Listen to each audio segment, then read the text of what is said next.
We're counting down the 30 suppers that fed American lumberjacks after 14 hours of swinging steel in the Northwoods. These were men burning 8,000 calories a day in 20 below zero, and the camp cook was the most feared and most loved man in the woods. From salt pork that never spoiled to pies baked 40 at a time in a wood stove the size of a wagon, every dish on this list was built for one purpose: fill a starving man before he collapsed. Expect fat you would not touch today, portions that would end a modern appetite, and a table where talking was forbidden. Which supper tops the list? Let's begin our countdown with number 30. Number 30, cornmeal mush with molasses, sat at the bottom of the camp menu, and every man knew it. The cook boiled coarse yellow meal in salted water until it thickened enough to hold a spoon upright, then poured it into sheet pans to set. At supper it came back sliced thick, fried in pork fat until the edges crisped, and drowned in blackstrap molasses ladled from a barrel. Cornmeal ran about 2 cents a pound in the 1890s, which is exactly why it appeared on the table during a bad season. Men ate it because it was hot and it was there. Oral histories from Michigan camps recall the groan that went up when the pans came out. Mush meant the money was thin and the winter was long. Number 29, fried bologna or logger's steak, earned its nickname honestly and a little bitterly. When the beef ran out and the supply sleigh was stuck somewhere behind a drift, the cook pulled a ring of bologna from the cold shed, sliced it a half-inch thick, and threw it on the griddle until the edges curled up like a saucer. Served with fried potatoes and a smear of mustard, it filled a plate and fooled nobody. In the 19-teens, a pound cost around 12 cents, cheaper than any cut a butcher would sell. Men joked that it was the only steak in camp that came pre-chewed. Still, when a man had spent the day up to his knees in snow, hot fat and salt were hot fat and salt. Number 28, cream chipped beef on toast was the emergency supper, and every camp cook kept the makings for it stacked in the storeroom. Paper-thin sheets of salt-cured beef, dry as leather and packed in glass jars, were torn into strips and simmered into a white sauce of flour, pork drippings, and canned milk.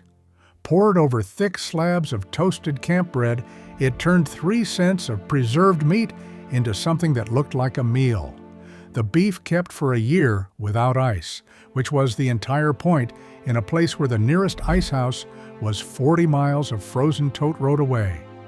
Men gave it a barracks nickname that a family channel cannot repeat, but they cleaned the platter every single time.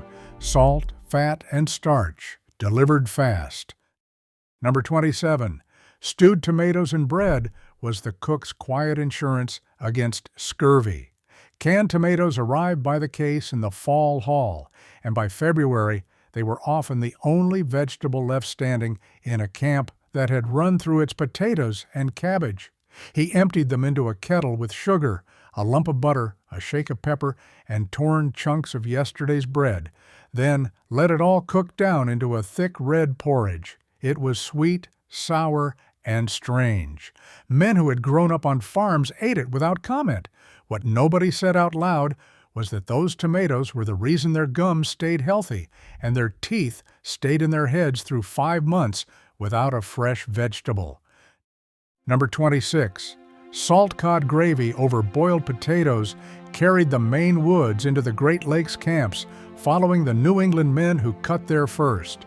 Slabs of dried cod, stiff as shingles and packed in wooden boxes, hung in the cook shanty until Friday. Then they went into a bucket of water overnight to soak out the salt, got flaked into a milk gravy thickened with flour, and were poured steaming over a mountain of boiled potatoes. Cod cost around 5 cents a pound, dried and kept indefinitely without ice, which made it the perfect woods protein. The smell announced itself from the doorway. Catholic crews expected it every Friday, and a cook who forgot heard about it for a week. Number 25. Head cheese appeared after hog butchering. and it separated the squeamish from the starving in about 4 seconds. The cook simmered the head, snout, and trotters for most of a day, picked every scrap of meat from the bone, seasoned it hard with black pepper, sage, and vinegar, then pressed it into pans and set it out in the cold shed to firm up in its own jelly. Sliced cold and laid on bread with mustard, it was pure protein for the price of the parts nobody would buy.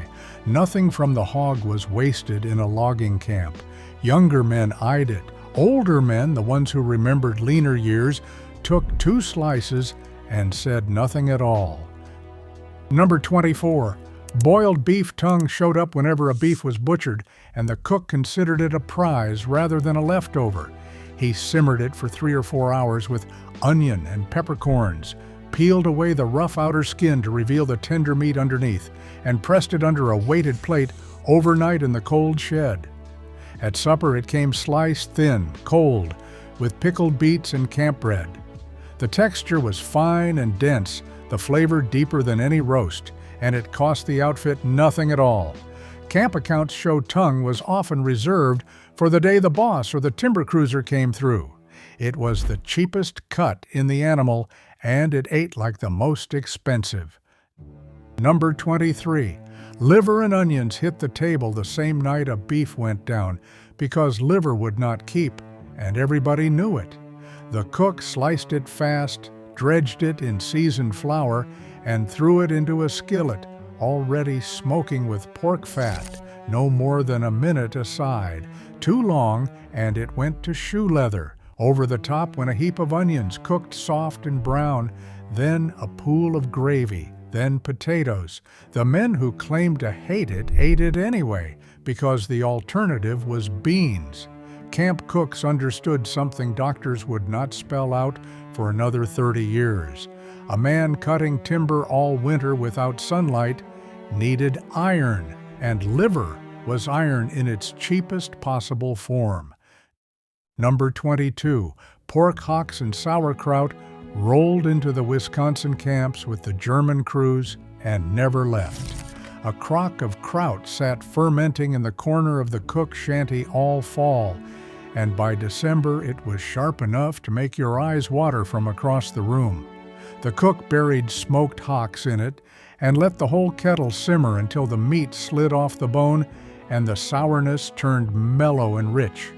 Served with boiled potatoes and rye bread, it was cheap, sour, filling, and loaded with the vitamin C nobody had a name for yet. Oral histories from the Chippewa Valley recall the smell hitting a man at the door and every argument in the bunkhouse stopping cold. Number 21. Swedish potato sausage marked the Minnesota camps as surely as the accents in the bunkhouse. Scandinavian crews brought potatiskorv with them, and any cook who could make it properly had job security for life.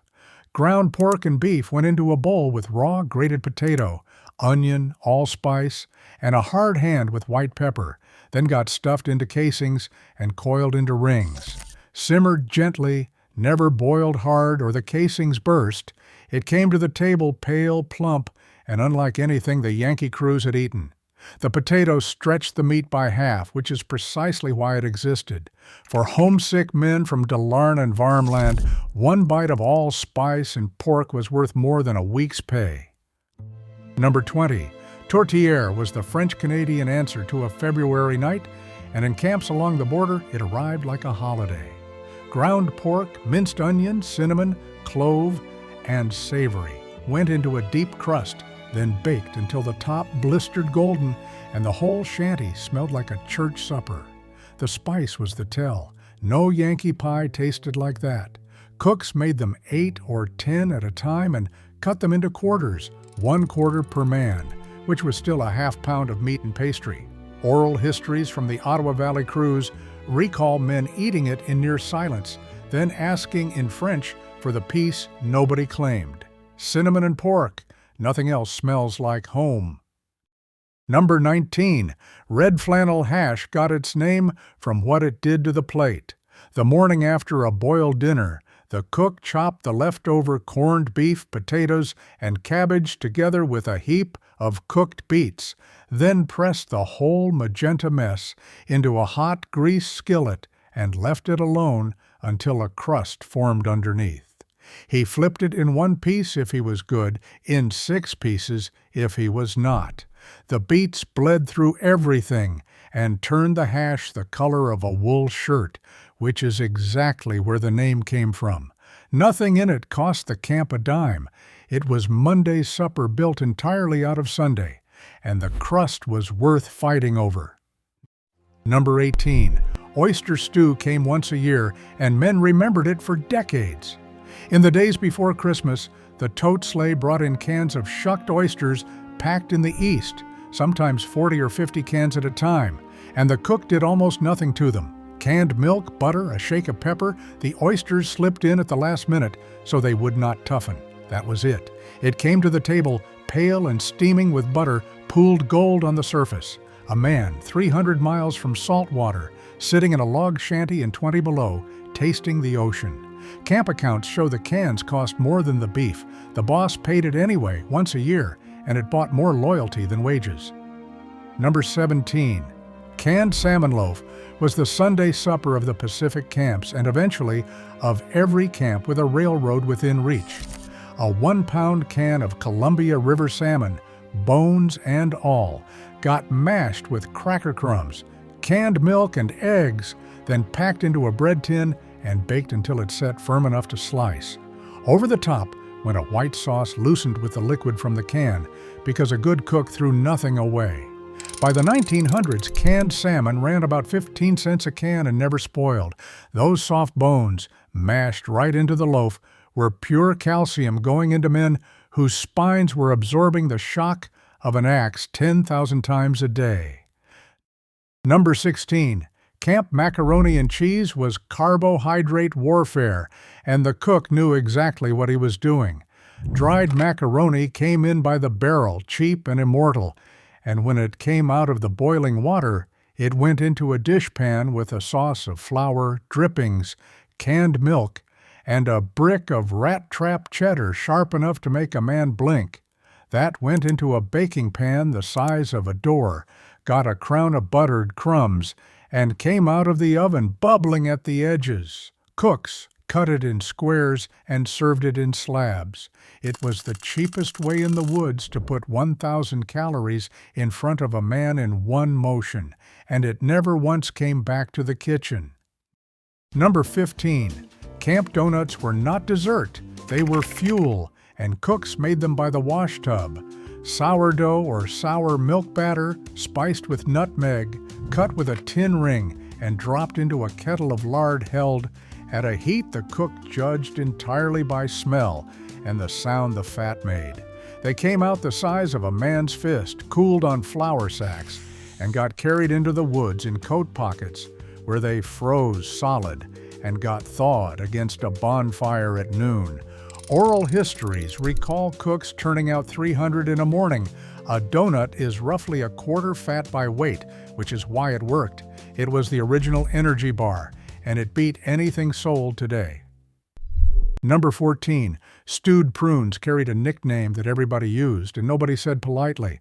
Loggers called them logging berries, and they showed up at supper in a wide bowl, dark and glossy in their own syrup, sometimes with a stick of cinnamon thrown in.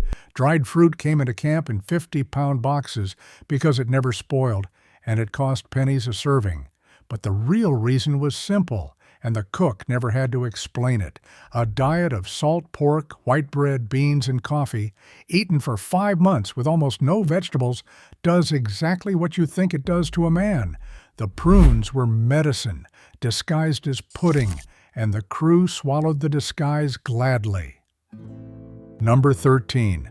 Vinegar pie was the cook proving he could make something out of nothing. No fruit left, no eggs to spare, 3 feet of snow between camp and the nearest store.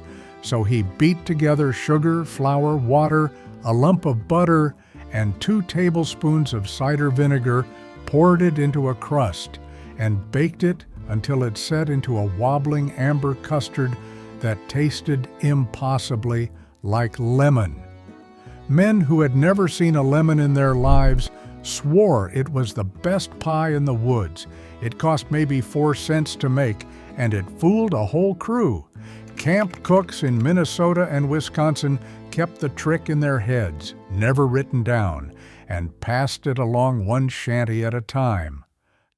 Number 12. Raisin pie ranked so high in the woods that it earned a nickname of its own, and every cook made it. Raisins soaked in hot water until they plumped, then thickened with flour and sugar, a little vinegar or lemon extract for brightness, and sealed under a lattice top. Nothing in it needed refrigeration. Nothing in it could spoil.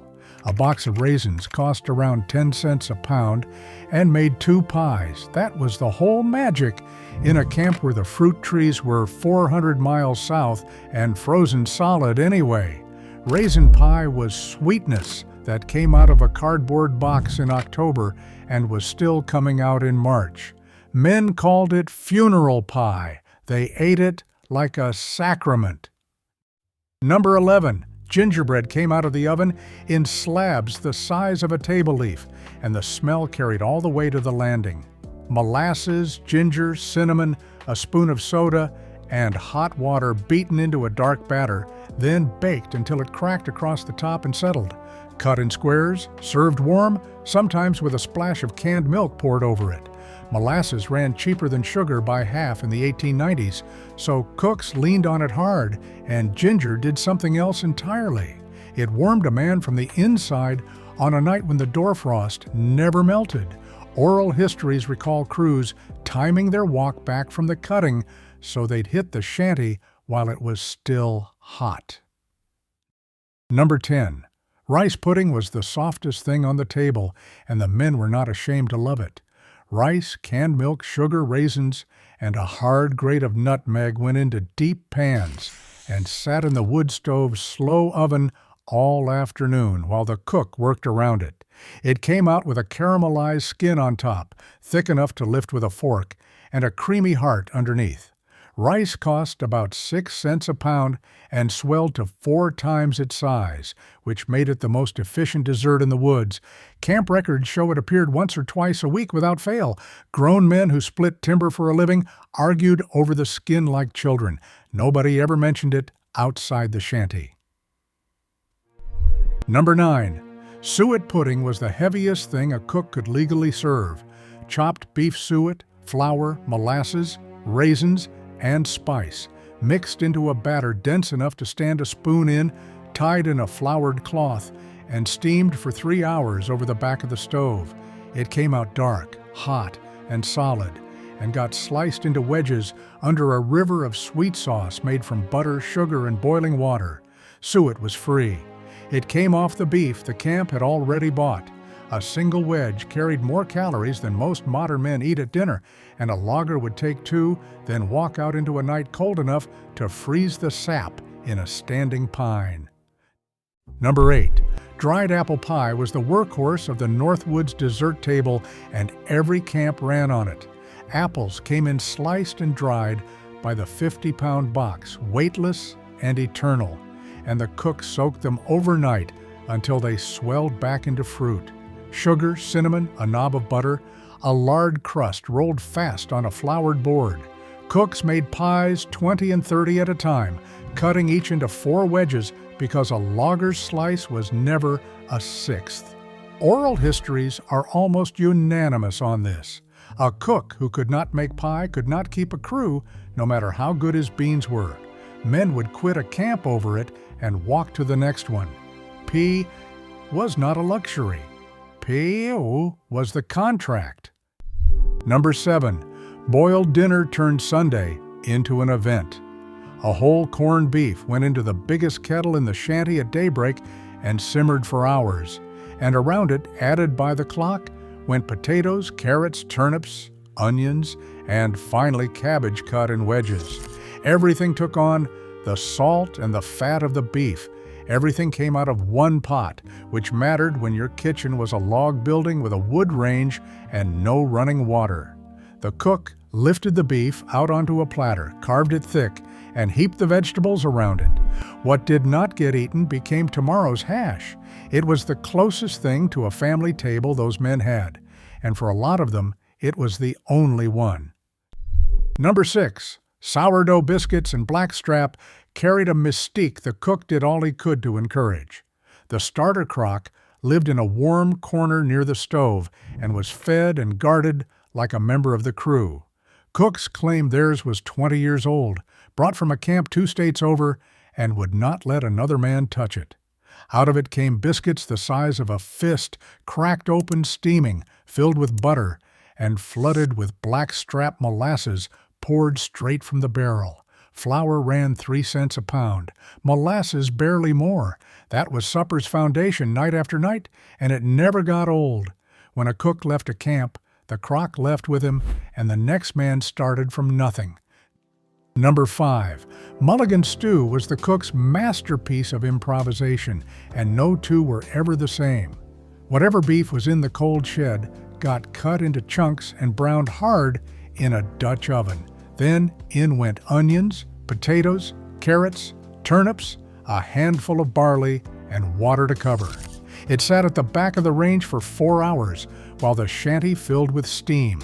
Tough shin and neck, the cuts a butcher gave away, turned tender by nothing but time. Oral histories from Maine to Idaho describe the same thing. Men walking in at dark, snow packed in the seams of their wool, and the first thing they smelled was that pot. Nothing in it cost anything. It fed 40. Number 4. Salt pork, gravy, and fried potatoes was the true engine of the American logging camp. Sobelly came in by the barrel, packed in brine, and it never spoiled, never needed ice, and never ran out. The cook sliced it, fried it, until the fat rendered and the edges went crisp and mahogany, then made milk gravy in the pork fat with flour and canned milk. Alongside went potatoes fried in the same fat until brown at the edges. Salt pork ran about 8 cents a pound in the 1890s and made up a shocking share of every camp's food order. It was salt, fat, and starch 3 times a day, all winter. Modern nutritionists call it a catastrophe. It built the buildings you're sitting in. Number 3. Flapjacks were served at supper as often as at breakfast, and the numbers are hard to believe. A camp cook working a griddle the size of a door could turn out 500 in an hour, and men routinely ate 8 or 10 at a sitting, stacked buttered between every layer, and drowned in molasses. Sourdough batter, a spoon of soda to lift it, pork fat on the griddle to keep them from sticking, and to add another 200 calories nobody counted. The sound of the batter hitting the iron was the sound of the camp coming back to life. Oral histories record eating contests that got out of hand. The record most often repeated and never verified sits somewhere north of 40. Number 2. French-Canadian pea soup was the most beloved bowl in the Northwoods, and the men who could not pronounce its name still asked for it by name. Yellow split peas went in a kettle with a ham bone, onion, and savory, and stayed there most of a day until the peas surrendered completely and the whole thing turned thick gold and silky. The bone gave up its smoke, the peas gave up their shape. A spoon stood in it.